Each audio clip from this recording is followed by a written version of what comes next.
Hello viewers, இன்னைக்கான video பதிவில் பார்க்க போகிறது ரொம்ப முக்கியமான ஒரு பரபரப்பான தகவலுங்க. அதாவது ஈரான் அமெரிக்காவுக்கு இடையே மீண்டும் போர் வெடிக்க ஆரம்பிச்சிருக்கு. ட்ரம்ப் ட்ரம்பினுடைய மூக்க உடைச்சிருக்காங்க ஈரான் அப்படின்னு தான் சொல்லணும்.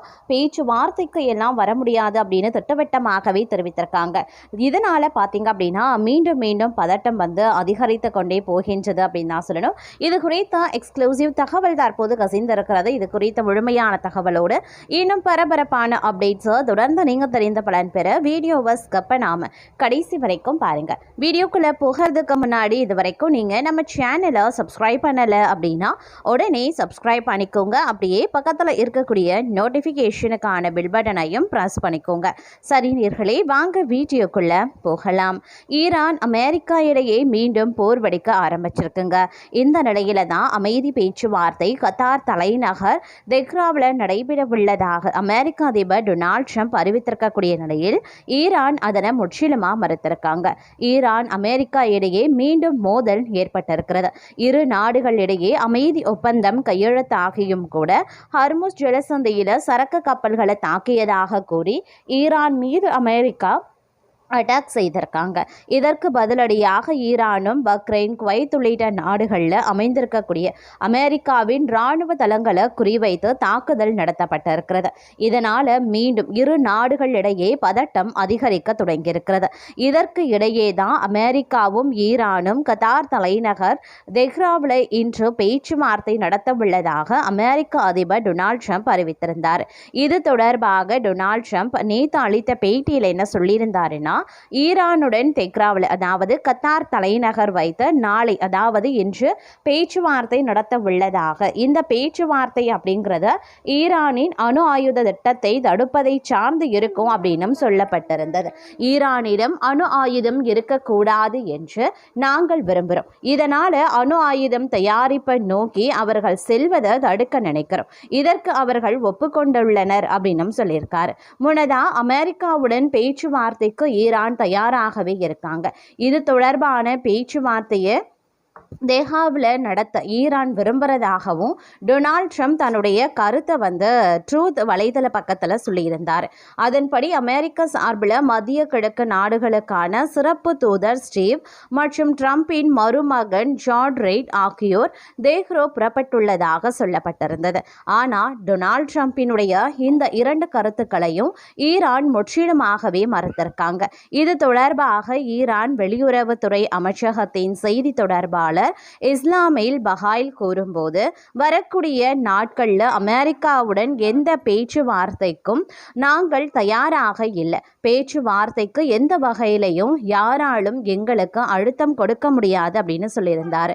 ஈரானுடன் தெஹ்ராவில் இன்று பேச்சுவார்த்தை நடத்த உள்ளதாக டொனால்ட் ட்ரம்ப் கூறி வரும் நிலையில் ஈரான் அதனை மறுத்திருக்காங்க. இதனால் இன்று பேச்சுவார்த்தை நடக்குமா என்ற கேள்வி பார்த்தீங்க அப்படின்னா மற்றொரு புறம் எழ ஆரம்பித்திருக்கிறது அப்படின்னு நான் சொல்லணும். அது மட்டும் இல்லாமல் தற்போதைய சூழ்நிலையை பொறுத்த வரைக்கும் பார்த்தோம் அப்படின்னா மீண்டும் இந்த போர் பதட்டம் அப்படிங்கிறது அதிகரிக்க ஆரம்பிச்சிருக்குங்க.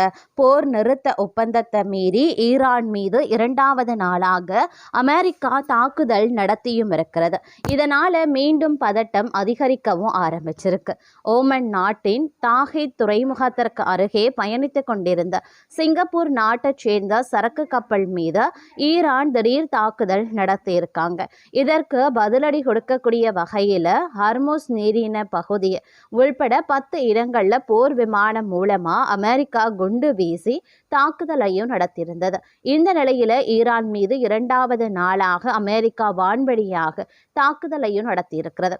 இதுல சிரிக் பந்தர், லெங்கை போன்ற தீவு ஆகிய இடங்கள்ல பார்த்தீங்க அப்படின்னா முக்கிய கட்டமைப்புகள் தகர்க்கப்பட்டிருந்தது. அமெரிக்கா இந்த விஷயத்தை சொல்லியிருந்தாங்க. அது மட்டும் இல்லாமல் குவைத்தில் இருக்கக்கூடிய அமெரிக்காவின் அலி அல் சலைம் விமானப்படை தளம் மற்றும் பஹ்ரைன் தலைநகர் மனாமாவில் இருக்கக்கூடிய அமெரிக்காவின் கடற்படை தளம் ஆகியவற்றின் மீது பாலிஸ்டிக் ஏவுகணைகளையும் ட்ரோன்களையும் ஏவி தாக்குதல் நடத்தப்பட்டதாக ஈரான் புரட்சிகர இராணுவ படை சொல்லியிருக்கிறதும் குறிப்பிடக்கூடிய ஒரு விஷயமாகவே பார்க்கப்படுகிறது. அது மட்டும் இல்லாமல் அமெரிக்கா ஈரான் இடையே நீண்ட இழுபறிக்கு பிறகு போர் நிறுத்தம் ஏற்பட்டு கடந்த 18ஆம் தேதி இடைக்கால அமைதி ஒப்பந்தம் கையெழுத்தாகியிருந்தது. இதைத் தொடர்ந்து பாகிஸ்தான் கத்தாருடன் இணைந்து அமெரிக்கா ஈரான் இடையே சுவிட்சர்லாந்தில் நடந்த பேச்சுவார்த்தையில் அடுத்த 60 நாட்களுக்குள் இறுதி ஒப்பந்தத்தை எட்ட இருதரப்புக்கும் இடையில உடன்பாடும் எட்டப்பட்டிருந்தது. இதன் காரணமாக ஹர்முஸ் ஜலசந்தியில் மீண்டும் கச்சா எண்ணெய் சரக்கு போக்குவரத்து சகஜ நிலைக்கு திரும்பியதால் உலக நாடுகள் நிம்மதி அடைந்திருந்தாங்க. இந்த சூழ்நிலையில ஹர்முஸ் ஜலசந்தி பகுதியில் நேற்று முன்தினம் கத்தார் அரசின் எண்ணெய் கப்பல் மீது ஈரான் தாக்குதல் நடத்தியதாக அமெரிக்கா குற்றம் சாட்டியிருந்தது. இதை அடுத்து ஈரானின் ஏவுகணை சேமிப்பிடங்கள், ட்ரோன் தளங்கள், ரேடார் அமைப்புகள் உள்ளிட்ட பல்வேறு இராணுவ இலக்குகள் மீது அமெரிக்கா தாக்குதலையும் நடத்தியிருந்தாங்க. இதற்கு பதிலடியாக ஈரான் நேற்று பஹ்ரைன், குவைத் நாடுகளை குறிவைத்து ஏவுகணை மற்றும் ட்ரோன்களை ஏவி தாக்குதலை நடத்தியிருந்தது. பஹ்ரைனில் இருக்கக்கூடிய அமெரிக்க கடற்படையின் 5வது படைத்தளம், சர்வதேச விமான நிலையம் அருகே இருக்கக்கூடிய குடியிருப்பு கட்டிடம் மீது தாக்குதல் நடத்தப்பட்டிருந்தது. இதுல கட்டிடத்தின் மேல்தளம் முழுமையாக சேதமடைந்தாலும் உயிரிழப்பு எதுவும் ஏற்படல அப்படின்னு பஹ்ரைன் உள்துறை அமைச்சகம் தெரிவித்திருந்தாங்க. இந்த தாக்குதல் குறித்து பஹ்ரைன், ஐக்கிய அரபு அமீரகம் உள்ளிட்ட வளைகுடா நாடுகள் ஈரானுக்கு கடும் கண்டனத்தை தெரிவித்திருந்தாங்க. அமெரிக்க அதிபர் ட்ரம்ப் தன்னுடைய சமூக வலைதள பதிவில் ஈரான் போர் நிறுத்த ஒப்பந்தத்தை மீறியதால் மீண்டும் தாக்குதல் நடத்த வேண்டிய நிலை ஏற்பட்டிருக்கு. தொடர்ந்து இதுபோன்ற நடவடிக்கைகள் நீடித்தா ஈரானுக்கு கடுமையான இராணுவ நடவடிக்கை எடுக்கப்படும் என்று எச்சரித்திருந்தார். மறுபுறம் ஈரான் புரட்சிகர காவல் படை வெளியிட்ட அறிக்கையில் அமெரிக்காவின் அத்துமீறும் செயல்களுக்கு தக்க பதிலடி தொடரும் அப்படின்னு சொல்லியிருந்தாங்க. அமெரிக்கா தொடர்ந்து தாக்குதல்களை மேற்கொண்டால் போரை முடிவுக்கு கொண்டு வரும் பேச்சுவார்த்தைகள் முழுமையாக நிறுத்தப்படும் அப்படின்னு எச்சரிக்கை விடுத்திருந்தது. இது மேற்கு ஆசியாவில் மீண்டும் போர் பதட்டத்தை ஏற்படுத்தி இருக்கிறது. ஈரான் பதில் தாக்குதலை தொடர்ந்து கேம்ஷ் தீவு மற்றும் சிரைக் பந்தர், லெங்கே ஆகிய நகரங்களை குறிவைத்து அமெரிக்கா 2வது நாளாக நேற்றும் கொண்டு வீசியது குறிப்பிடத்தக்கது.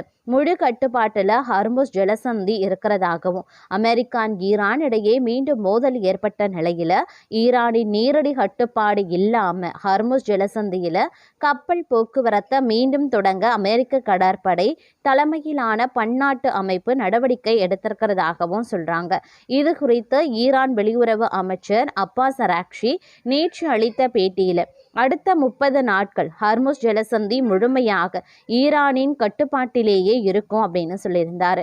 அமெரிக்காவினுடைய எந்த ஒரு தாக்குதலும் ஏற்கனவே பதட்டமாக இருக்கக்கூடிய சூழ்நிலை மேலும் மோசமாக்கும் அப்படின்னு அவர் சொல்லி இருக்கிறதும் குறிப்பிடக்கூடிய ஒரு விஷயமாகவே பார்க்கப்பட்டு வருகிறதுங்க.